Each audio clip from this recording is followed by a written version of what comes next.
Hello everyone, this is Dr. Krati Chajani. Welcome back to my YouTube channel Speedy Dentistry. Today we'll be learning about orbital apex syndrome. Orbital apex syndrome में basically क्या होता है कि जो orbital apex syndrome के contents हैं orbit apex के वो इन्वॉल्व हो जाते हैं. तो सुपीरियर ऑर्बिटल फिशर के साथ अगर ऑप्टिक नर्व का इन्वॉल्वमेंट हो जाए तब इस सिंड्रोम को बोलते हैं हम ऑर्बिटल अपेक्स सिंड्रोम. तो इसमें बेसिकली क्या कौन कौन सी नर्व इन्वॉल्व होगी? Third cranial nerve, fourth fifth nerve का first division, sixth nerve plus second nerve. अब इसके क्लिनिकल फीचर्स क्या आते हैं? तो क्लिनिकल फीचर्स क्या होंगे? आपके पेशेंट को 2 ओज होंगे, मतलब ये आई बना दी हमने उसकी, तो 2 तो ओ बनाएंगे. पहला है ऑप्थेल्मोप्लेजिया, मतलब आई मसल की वीकनेस हो जाएगी. दूसरा होता है ऑक्यूलर डेविएशन देखने को मिलेगा. और 3 पीस दिखेंगे. पेरी ऑर्बिटल पेन होगा पेशेंट को, प्रोप्टोसिस होगा. प्रोप्टोसिस क्या होता है? आई बल्ज आउट कर जाएगी. और तीसरा पी होता है टॉसिस होगा. टॉसिस बेसिकली क्या होता है? अपर आईलिड जो होती है वो ड्रूपी हो जाती है, नीचे मूव करने लगती है. उसके अलावा क्या दिखेगा? तो 2 ओज, 3 पीस, और क्या होगा? विजन लॉस हो जाएगा इवेंचुअली, विजन लॉस. और हमें देखने को मिलेगा डिप्लोपिया, डबल विजन. हेडेक होगा इस पेशेंट को. आई इन्वॉल्वमेंट में हमें पता ही है आँखों का नंबर बढ़ता है तो ही हेडेक होने लगता है. और लॉस ऑफ सेंसेशन होने लगेगा फेस रीजन पे, लॉस ऑफ सेंसेशन. ये इसके क्लिनिकल फीचर्स हो गए.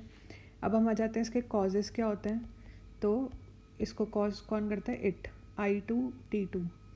आई से आता है इन्फेक्शन.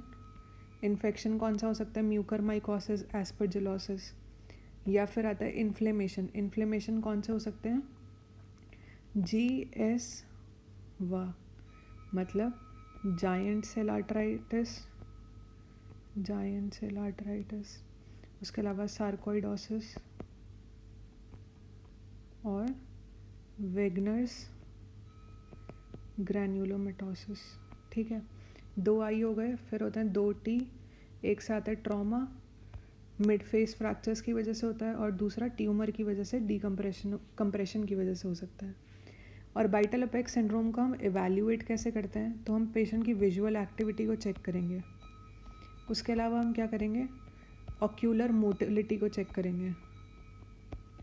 और क्या करेंगे? ऑप्थेल्मोस्कोपी करेंगे पेशेंट की, ऑप्थेल्मोस्कोपी. इंट्राऑक्यूलर प्रेशर का मेजरमेंट करेंगे. और कुछ इमेजिंग कराएंगे, मतलब स्कैन्स कराएंगे, जिसमें हम USG कराएंगे, CT कराएंगे, और MRI कराएंगे, और एक्सरेज कराएंगे. ठीक है, अब आपको पता चल गया कि आपके पेशेंट को ऑर्बिटल अपेक्स सिंड्रोम है, तो मैनेज करना पड़ेगा. तो एक तो ऑब्जर्वेशनल मैनेजमेंट होता है, दूसरा होता है मेडिकल मैनेजमेंट, और फिर आता है सर्जिकल मैनेजमेंट. मेडिकल मैनेजमेंट में आपको क्या करना है? अगर कोई इन्फेक्शस कॉज था तो एंटीबायोटिक्स देनी है, एंटी फंगल देनी है, एंटीवायरल देनी है, डिपेंडिंग ऑन क्या कॉज है. नॉन इन्फेक्शस कॉज है तो आपको स्टेरॉइड्स, कॉर्टिकोस्टेरॉइड्स या इम्यूनोसप्रेसेंट देना है, डिपेंडिंग ऑन कॉज क्या है उसका. ठीक है. सर्जिकल मैनेजमेंट में आप क्या करोगे? ऑर्बिट ऑटमीज करोगे, क्योंकि वही इन्वॉल्वमेंट है. उसके अलावा एंडोस्कोपिक डीकम्प्रेशन करोगे, क्योंकि नर्व्स जो थी वो कंप्रेस हो रही थी. कौन सी? 3, 4, 5th का फर्स्ट डिवीजन और 6th plus second cranial nerve. तो एंडोस्कोपिक डीकम्प्रेशन करेंगे. या फिर अगर ट्यूमर की वजह से हो रहा था तो ट्यूमर रिमूवल, या फिर इसको बोलते हैं डीबल्किंग सर्जरी. ठीक है, तो मैनेजमेंट में क्या हो गया हमारे पास? Observational, medical management and surgical management. Thank you and stay tuned for more.